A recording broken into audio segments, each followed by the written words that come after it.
এখানে 4টা মুরগি কেটে ধুয়ে পানি ঝরিয়ে নিয়েছি। 4 চামচ আদা পেস্ট, 4 চামচ রসুন পেস্ট দিয়ে দিয়েছি। এরপরে আমি এখানে রাঁধুনি বিরিয়ানির মশলা দিয়ে দিব হাফ প্যাকেট। আর প্রয়োজন মতো এক এক করে আমি সব মশলাগুলি দিয়ে দিচ্ছি, দেখতে থাকুন। এখানে আমি হাফ কাপ টক দই দিয়ে দিয়েছি। তো বন্ধুরা, যে যেখান থেকে দেখছেন আমার ভিডিওটা, আমি আজকে স্পেশাল দম বিরিয়ানি রান্না করব, সেটার রেসিপি আপনাদের সাথে শেয়ার করছি। এতে আমি দিয়ে দিয়েছি 2 চা চামচ ধনে গুঁড়া, 2 চা চামচ জিরা গুঁড়া, তারপর আমার করে রাখা গরম মশলা 2 চা চামচ, শুকনো গুঁড়ো মরিচের গুঁড়ো দিয়ে দিয়েছি 3 চা চামচ, এবং টমেটো কেচাপ দিয়ে দিয়েছি 4 টেবিল চামচ। স্বাদ মতো লবণ দিয়ে দিয়েছি। আমি এখানে পেঁয়াজ বেরেস্তা দিয়ে দিব। এরপরে ঘিটা অবশ্যই দিতে হবে। এখানে ঘির বদলে তেল দিলে কিন্তু ওই স্বাদটা আপনারা পাবেন না। এখানে আমি 4 টেবিল চামচ ঘি দিয়ে দিয়েছি।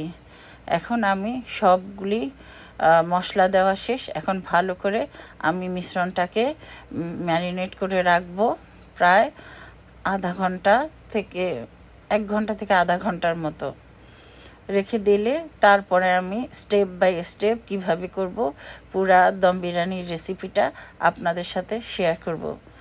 আর আমি আরেকটা পাত্রে কিছু বাদাম নিয়েছি। এখানে কাজু বাদাম, পেস্তা বাদাম এবং কাঠবাদাম নিয়ে আমি সামান্য কিশমিশ এবং 2 টেবিল চামচ দুধের গুঁড়ো দুধ আর আলু বোখারা নিয়েছি কিছু, এবং 1 চামচ ঘি দিয়ে আমি এই মিশ্রণটাকে মাখিয়ে নিব। সাথে কিছু বেরেস্তাও দিয়ে দিব। এটা অপশনাল, এটার সাথে বেরেস্তা দিলেও দিতে পারেন, না দিলেও না দিতে পারেন। তবে আর অন্য ইনগ্রেডিয়েন্টসগুলি অবশ্যই দিতে হবে। দিয়ে আমি এটা এক পাশে রাখছি। 1 কাপ কুসুম গরম দুধ আমি নিয়েছি। সেখানে আমি কিছু স্যাফরন দিয়ে দিয়েছি এবং 4 চা চামচ পরিমাণ কেওড়ার জল দিয়ে দিয়েছি। দিয়ে একসাথে মেখে রেখে দিয়েছি। এখন আমি যেই পাত্রে দম বিরিয়ানি সেট করব, ওই পাত্রে চিকেনগুলি ঢেলে দিয়েছি। এখন আমি এখানে আলু একটু হলুদ আর লবণ দিয়ে ভেজে নিয়েছিলাম, সেই আলুগুলো আমি ছিটিয়ে দিচ্ছি। এখানে আমি ছোট ছোট দেশি আলু নিয়েছি। আর সেই মেখে রাখা আলু বখারা, কিশমিশ, দুধ দিয়ে মেখে রেখেছিলাম যেটা, সেই মিশ্রণটা ছিটিয়ে দিচ্ছি। এখন আমি এর উপরে বেরেস্তা ছিটিয়ে দিচ্ছি। তারপরে আমি এখানে ঘি ছিটিয়ে দিচ্ছি প্রায় 3 টেবিল চামচের মতো। ঘি কিন্তু আমি বিফেও দিয়েছি। এখানে স্টেপ বাই স্টেপ ঘিটা দিতে হবে, তাহলে প্রতিটা লেয়ারে স্বাদটা ভালো থাকবে। আর দুধ আমি এখানে হাফ পরিমাণ দিচ্ছি, যেই কাপে আমি স্যাফরন আর গোলাপ জলের সাথে মিশিয়ে রেখেছিলাম, আর বাকিটা আমি রাইসের উপরে দিব। এখন আমি এক পাশে চুলায় চিকেনের পাত্রটা রেখে আমি আরেক চুলায় বেশ কিছু পানি দিয়েছি, গোটা ধনিয়া পাতা দিয়েছি, কিছু পুদিনা পাতা দিয়েছি, কয়েকটা তেজপাতা দিয়েছি, আর একটু জয়ফল এবং জয়ত্রী দিয়েছি। স্বাদ মতো লবণটা একটু বেশি পরিমাণে দিতে হবে, যেন একটু নুনতার লাগে পানিটা।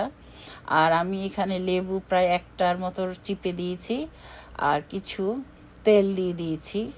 তেলের বদলে আপনারা এখানে চাইলে ঘিও দিতে পারেন, তো আমি তেলটাই দিয়েছি আপাতত। এখানে দিয়ে আমি পানিটাকে খুব ভালো করে বয়েল করব। এই পর্যন্ত যারা দেখেছেন, যদি ভালো লেগে থাকে বাকি স্টেপ দেখার অনুরোধ রইল, একদম ট্রেনে যদি দেখেন তাহলে কিছুই শিখতে পারবেন না। দম বিরিয়ানি রান্না করতে হলে প্রতিটা স্টেপ আপনাকে ফলো করতে হবে, এবং অবশ্যই কেমন হয়েছে করে খেয়ে আমাকে কমেন্টস করে জানাবেন। আমি ফ্লেভারটা পুরোপুরি পানির মধ্যে চলে এসেছে সব মশলাগুলির। আমি এখন সেগুলি উঠিয়ে এখানে আমি চাল ভিজিয়ে ধুয়ে রেখেছিলাম পানি থেকে, প্রায় 1 কেজির মতো, সেগুলি আমি দিয়ে দিয়েছি। এখন আমি এখানের মিশ্রণটা আপনাদেরকে দেখিয়ে দিচ্ছি, যেটা আমি সেট করে রেখেছি। এখন আমি এতে রাইস স্টেপ বাই স্টেপ দিয়ে দিব।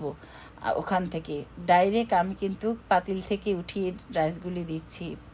প্রথম যখন রাইসটা ঠিক 5 মিনিট ফুটেছে, 5 মিনিট পর আমি পানি ছেঁকে এক স্তর দিয়ে দিয়েছি।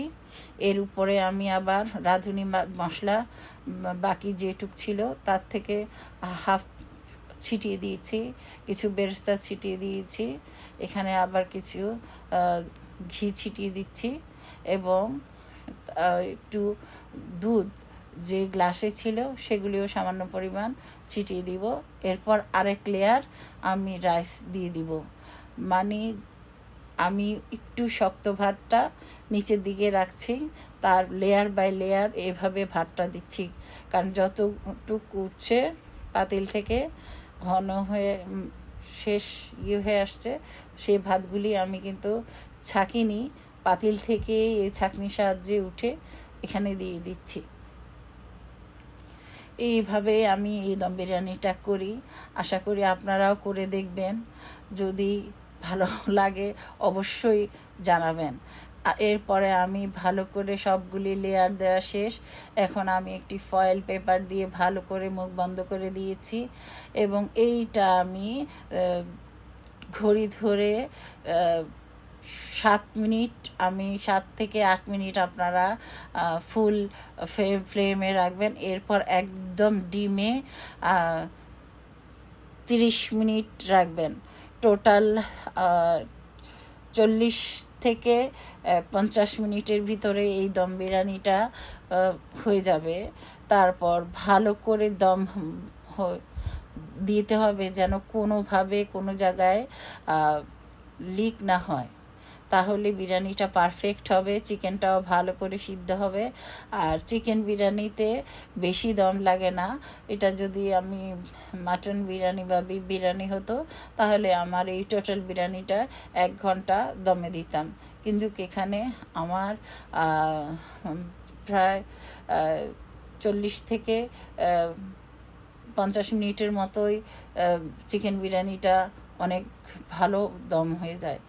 আমার 50 মিনিটের মতো হয়ে গেছে দেখে আমার বেশিরভাগ চিকেন কিছু কিছু বেশি সিদ্ধ হয়ে গেছে।